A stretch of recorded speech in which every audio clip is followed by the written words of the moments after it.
Now turn to Part 1.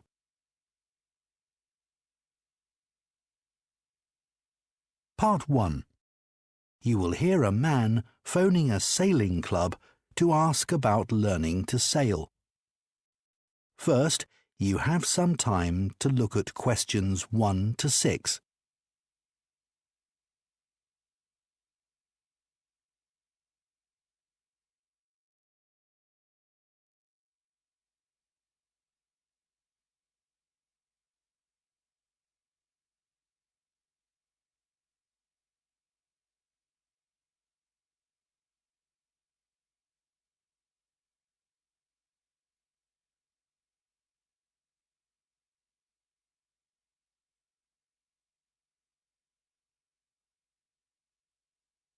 Now listen carefully and answer questions 1 to 6. Hello, Oyster Bay Sailing Club. How can I help you? Oh, hi. I'd like to find out about sailing courses for beginners. No problem. Is it for yourself? Yes, I had a look online, but I'm not sure which course would be best. OK. Well, you might be interested in our taster days. Possibly. So these are for people who've never sailed before. It's basically an introduction to sailing to find out whether you enjoy it and want to carry on with it. And how much is that? It's £120 for the day, but it's reduced to £110 each if there are 2 of you. No, it would just be me. Oh, that's fine. You'd be in a small group, usually about 8 people, but no more than 10. And everyone's always very friendly. Uh-huh. And are there any other suitable courses? The other option is the Level 1 course. These are 2-day weekend courses and we run those all year round. OK. And what do you learn on that course? This is a mix of theory and practical skills. So you learn about things like the weather, which is obviously really important, and also the tides, as well as learning basic sailing skills.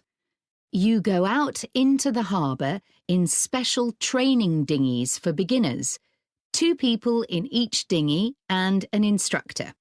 He or she will make sure you understand everything you need to know about safety. It sounds like hard work. Yes, but you'll have a lot of fun too.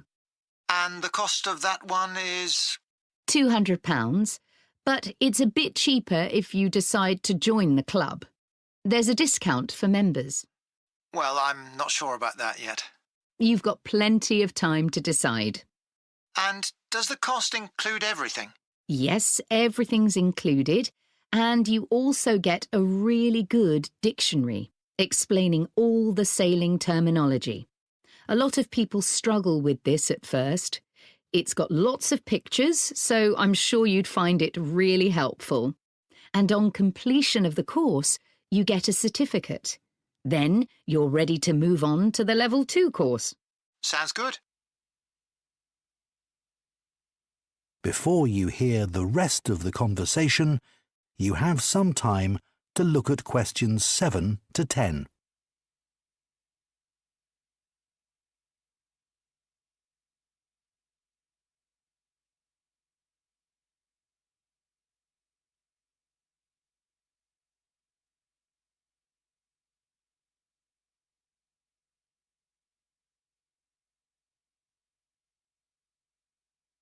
Now listen and answer questions 7 to 10. I think that's all the info you need for now. Just a couple of general things. For example, it's really important that you know how to swim. Yes, I'm pretty confident in the water. Great. The other thing I should tell you is that we provide wetsuits and life jackets, but you need to bring swimming trunks and some old trainers. And a towel? Yes, definitely. And you might want to bring your own toiletries, things like shampoo. OK. What about food and drink? Do I need to bring that, or is there a cafe at the club? Yes, you can get sandwiches, cakes and snacks there. The food's pretty reasonable. OK, good. Well, I think I'm interested in the Level 1 course, but I know absolutely nothing about sailing, so is there anything I can do to prepare myself a bit? I recommend you watch some videos we use for training. They're available online. I can send you the link. They'll give you an idea of what to expect. Perfect, thanks. That would be very helpful. Oh, and just one other thing. I'll be cycling to the club and we'll need somewhere to put valuables. I'm just wondering if there are lockers for people to use? Yes, there are plenty in the changing rooms. Great. Okay, well, could you book me onto the... That is the end of Part 1. You now have 1 minute to check your answers to Part 1.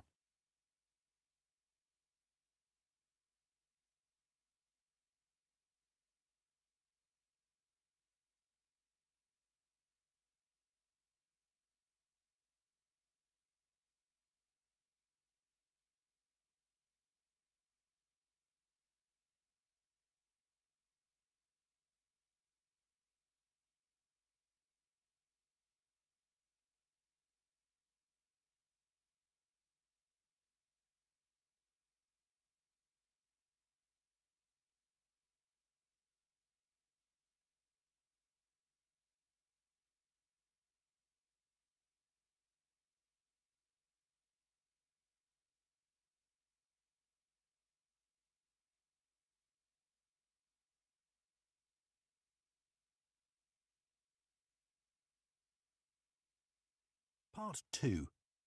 You will hear a woman giving advice on a podcast about how to become a makeup artist in the film industry.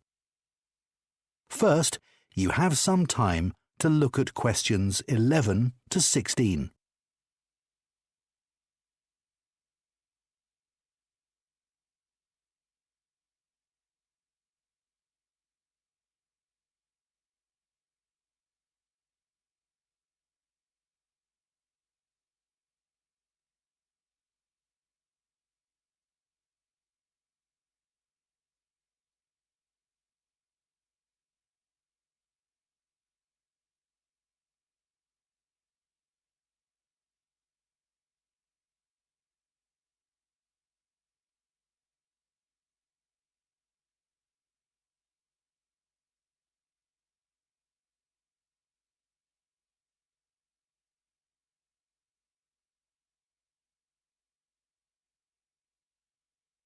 Now listen carefully and answer questions 11 to 16. Hello and welcome to the Filmmaking Podcast. In this week's episode, Claire Lamar talks to us about how to become a makeup artist. Claire's been working as a makeup artist in the film industry for over 20 years and has lots of useful advice about how to get started. Thanks, Ian. Well, before you can become a makeup artist on films, you have to spend about 2 years working as a makeup trainee. A good place to get your first job would be on a low-budget short film.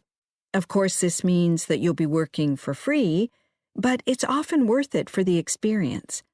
Make sure your transport costs are covered, and remember, there's very unlikely to be any catering provided, so bring plenty of food. If you're lucky, you might start out on a big-budget film where you'll get the most useful experience.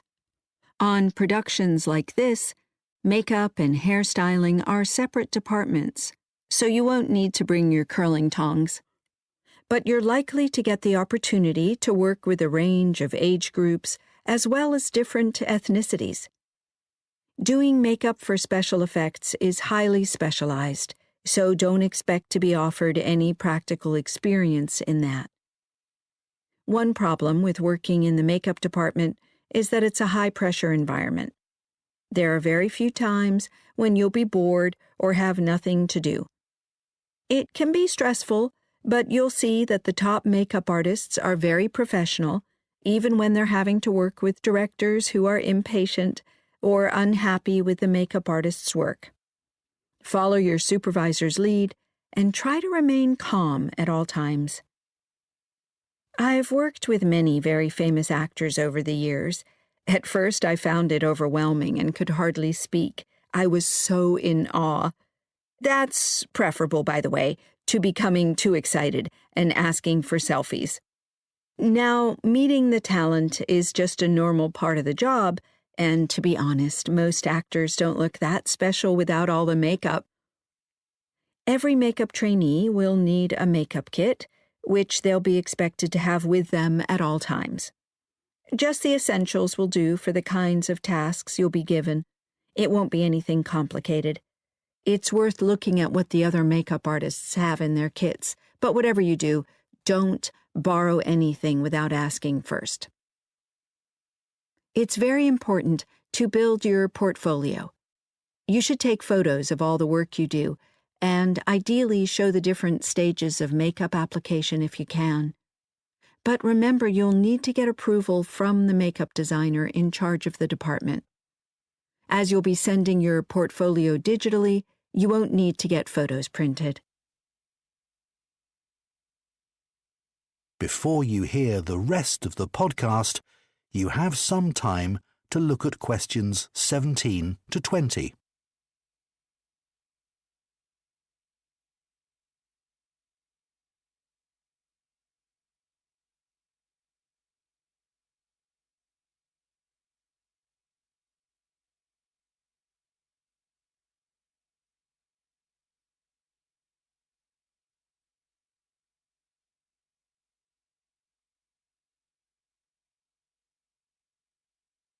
Now listen and answer questions 17 to 20. So what does a makeup trainee actually do? You need to think about whether you're the right kind of person to do the job and whether you'd enjoy it. So to give you some idea, here are some of the things you might be required to do. You may be asked to help prep an actor ready for makeup. Some actors will arrive having already cleansed and moisturized their skin. But sometimes you'll need to step in and get this done without wasting any time. Otherwise, the makeup artist will get behind schedule. Trainees play a useful role in continuity. It will be your responsibility to take photos, log them digitally, and print out a hard copy to put in each actor's file. This information needs to be kept in good order, as a reshoot can mean replicating makeup months later. General duties mean doing anything from getting the teas and coffees to putting on a wash. Having a positive attitude and being willing to do whatever is asked of you will help you get your next film job. You won't be asked to apply makeup to any of the principal cast, only the extras. If there are dozens of extras involved, you'll need to keep up a swift pace and not spend too long on each person. It takes quite a lot of confidence to be able to do this well. Okay, now about terms and conditions. That is the end of Part 2. You now have 30 seconds to check your answers to Part 2.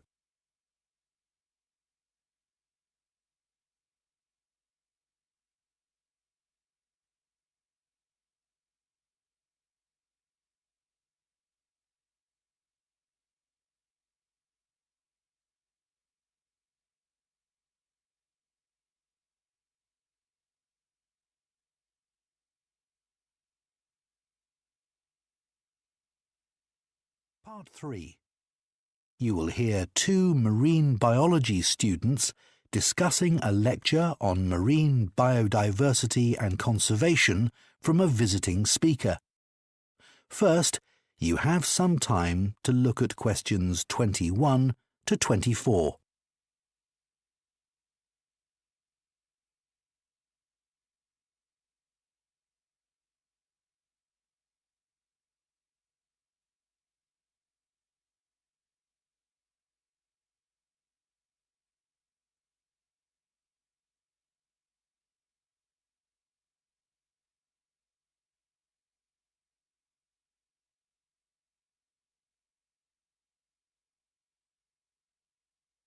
Now listen carefully and answer questions 21 to 24. That lecture from the visiting speaker yesterday was good, wasn't it? Yeah, I learned a lot from her about ocean biodiversity. I've already done some reading on it, and I did an assignment on some of the problems associated with it last year. But I especially liked the way her lecture focused on more long-term issues. Yes, things that aren't currently receiving widespread attention, but are likely to be important in the future. That impressed me too.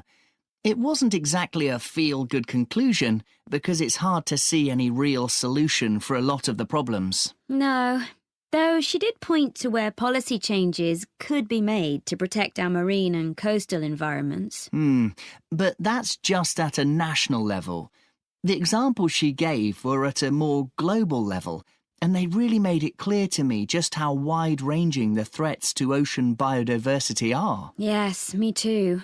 The research project she described was impressive, wasn't it? I'd have thought it was quite unusual to have so many experts working together. Yeah, and from such different backgrounds. Must have been a really exciting team to work with. I'd heard of a couple of them before. They were involved in research way back in 2009, warning about the dangers of ocean pollution. But now people are much more aware of that, aren't they? I suppose so. Another thing about the research is that the team members came from all round the world. Though I suppose that's not unusual nowadays. Now everyone can work remotely. Right. I like the way she didn't bombard us with figures.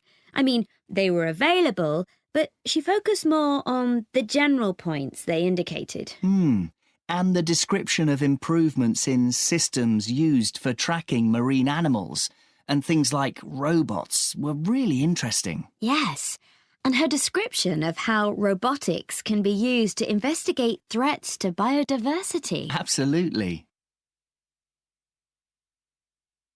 Before you hear the rest of the discussion, you have some time to look at questions 25 to 30.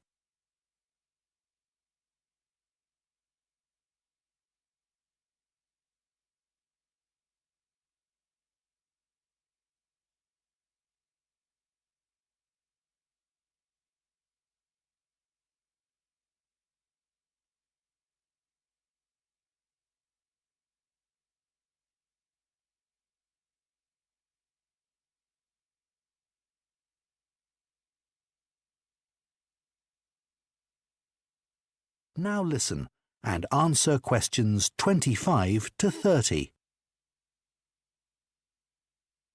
While you're here, can we talk about the list of resources we have to evaluate for the seminar tomorrow? I've had a look at them all, but it's been a bit of a rush. Yeah. What did you think of that article on invasive lionfish? The one claiming they were expanding their habitat throughout the Mediterranean Sea. Well, the writer went on about how dangerous they were in environmental terms, which is probably true, but he didn't really provide much information to explain why. I know what you mean. I watched the documentary on microplastics, at least I started to, but then I found it was made 10 years ago, so I gave up. I watched to the end, but you're right. It was showing its age. People had hardly heard of microplastics then, whereas now everyone knows about them and how dangerous they are. Yeah. Did you listen to the podcast on ocean pollution? I didn't get anything out of it, though.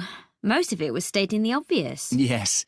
It mentioned pesticides and plastic and things, and it clearly made the point that they were a bad thing. But everybody knows that anyway.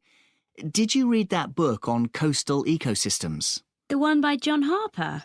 Yes. I found it hard going at first. It went into a lot of detail about things like the effects of offshore wind farms and fish farms, but actually, I ended up with a much better understanding of the issues. Yes, I agree, and I thought it was a well-written summary of those. And the diagrams helped a lot too. The article on metal toxicity was way above my head. I didn't know anything about how metals from industrial emissions react in the ocean. and I still don't understand it. I gave up reading after the first chapter. I just couldn't follow it. That podcast on floating marine cities was interesting, though it presented a rather one-sided picture, I thought. Yes, it focused on how this would benefit people and ignored the effects on the environment. But anyway, shall we talk about... That is the end of part 3. You now have 30 seconds to check your answers to part 3.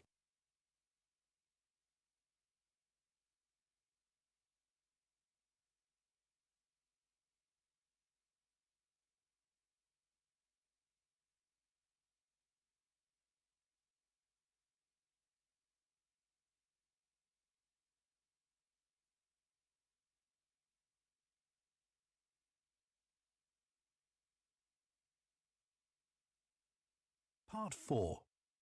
You will hear part of a science lecture about different sources of rubber. First, you have some time to look at questions 31 to 40.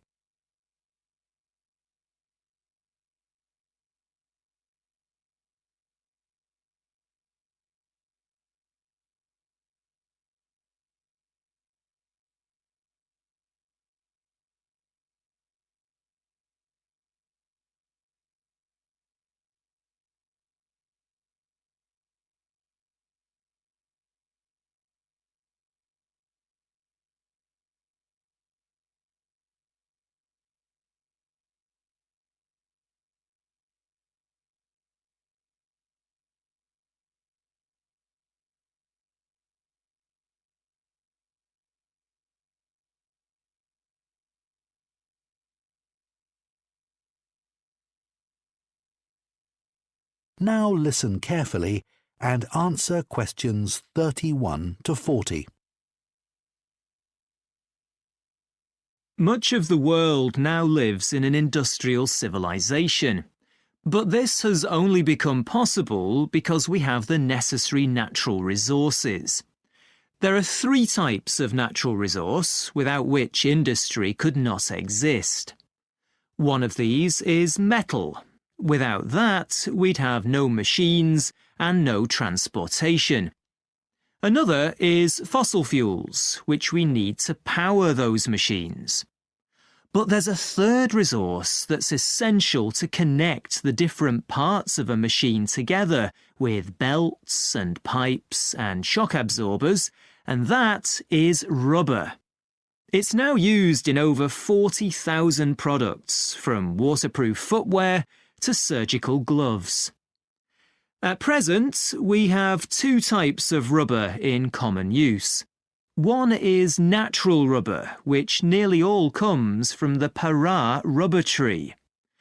This was originally native to Brazil, but is now cultivated on plantations in Southeast Asia.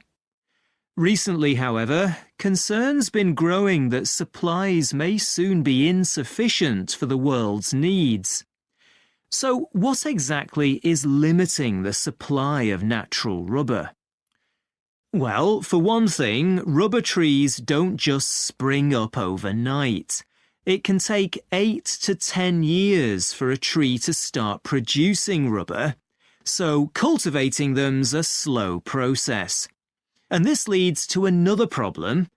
With most crops, farmers don't have to think very far ahead, so they can easily change what crop they produce or how much of a crop they produce if they find the demand for that crop is rising or falling. But if you have to plant 8 or 10 years ahead, that's much harder. And also, the rubber tree's very choosy about where it grows. It needs the right temperature, the right amount of rainfall, and the right altitude, not too high and not too low. The result is that it can't be grown in the northern or southern parts of the globe, only around the equator. Another problem is that the rubber is basically extracted in the same way as it's been done for hundreds of years, and that's by hand, by making small cuts in the trunk of the tree and putting a little cup there to catch the latex, as the rubber is called. It's very labour-intensive. And it's not just the initial production that's limiting supplies. With other resources, such as water and glass, when we've finished using them, we can recycle them. But although this is also possible with rubber, it's very difficult, so that also reduces the amount we have available. And in the last few years, there have been new threats to the supply of natural rubber. One problem is linked to the fact that nearly all the rubber trees in Southeast Asia are descended from just a small number of seeds brought from Brazil in the 19th century. This means that there's very little genetic diversity among the trees, which in turn makes them very vulnerable to disease. The most dangerous threat is a fungus, which destroyed large numbers of rubber trees in Brazil, and which could cause devastation to plantations worldwide. Another problem is that farmers in Southeast Asia are increasingly turning to the cultivation of palm oil, which is easier and more profitable for them. And finally, in recent years, Southeast Asia, like other parts of the world, has been repeatedly hit by extreme types of weather, and this looks likely to continue in the future.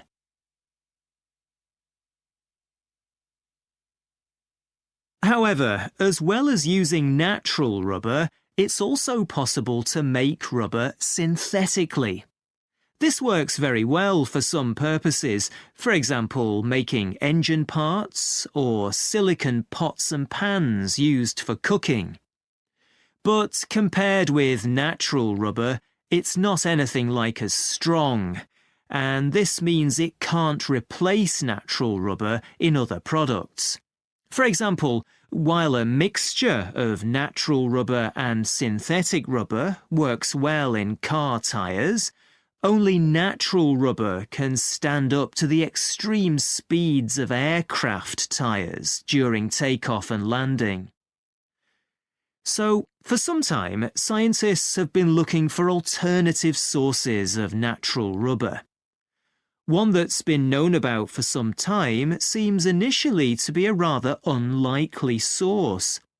It's a wild plant with yellow flowers that we normally regard as a weed when we see it in our gardens. But when it's pulled up and its roots cut open, they're found to contain rubber. Now, compared to the rubber tree, dandelions produce relatively small amounts of rubber, but unlike rubber trees, they're very adaptable. They'll grow in all sorts of places, and they don't need rich soil. So at present, there are several projects underway investigating the possibility of using dandelions as a source of rubber. Another possibility is a desert shrub grown in Mexico and Texas, which is also... That is the end of Part 4. You now have 1 minute to check your answers to Part 4.